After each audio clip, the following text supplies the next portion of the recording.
শুভেন্দু অধিকারী যদি চান তাহলে শেখ হাসিনাকে নিয়ে বাংলাদেশের এয়ারপোর্টে পাঠিয়ে দিতে পারেন, তারপরটা আমাদের টেরিটরির মধ্যে আমরা দেখি। শুভেন্দু অধিকারীর বক্তব্যকেও কি আমাদের সিরিয়াসলি নিতে হবে? আসলে শেখ হাসিনা তো আমরা যতটুকু জানি যে ভারতের মধ্যে এখন এক ধরনের অবরুদ্ধ অবস্থায় আছেন আর কি। তবে আমরা দাবি করব এবং আমরা সরকারের কাছেও দাবি জানাচ্ছি যে শেখ হাসিনাকে যেহেতু তিনি ফাঁসির দণ্ডপ্রাপ্ত আসামি, বাংলাদেশের কাছে ফিরে যাওয়ার জন্য, এবং শুভেন্দু অধিকারী যদি চান তাহলে শেখ হাসিনাকে নিয়ে বাংলাদেশের এয়ারপোর্টে পাঠিয়ে দিতে পারেন, তারপরটা আমাদের টেরিটরির মধ্যে আমরা দেখি।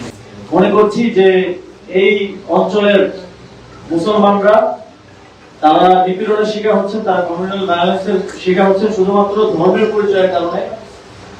এবং এই আধুনিক বিশ্বে এটা এক ধরনের প্রাচীন বর্বরতার মতো একটা দৃশ্য হয়ে ফুটে উঠছে। এবং আমরা শুনছি যে আসামের যিনি মুখ্যমন্ত্রী তিনি বলছেন যে তিনি একটা রাষ্ট্রীয় সাংবিধানিক পদে বসে তিনি বলছেন যে তারা রাতের অন্ধকারে সেখানকার যাদেরকে তাদের সন্দেহ হয় যে তাদের নাগরিকরা তাদেরকে বাংলাদেশে পুলব্যাক করেন। এটা অত্যন্ত গর্হিত একটা বক্তব্য,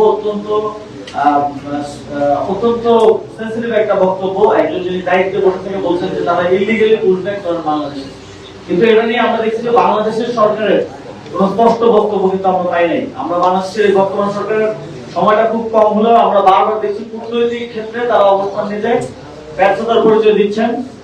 এবং আমরা এবারই প্রথমবার মতো হয়তো দেখলাম যে বাংলাদেশ কোন একটা নির্দিষ্ট বলের দিকে চোখ বন্ধ করে ঢুকে যাচ্ছে, যার ফলে আমরা আমাদের বন্ধুদেরকে হয়তো হারাচ্ছি, অথবা সম্ভাব্য বন্ধুদেরকে হারাচ্ছি। আমাদের আহ্বান থাকবে কূটনৈতিক ক্ষেত্রে সরকার আরো শক্তিশালী অবস্থান নেবে এবং বাংলাদেশের স্বার্থকে আগে দেখে, অন্য কোন দেশের স্বার্থকে না দেখে তারা ভয়েস রেজ করবে এবং ভারতের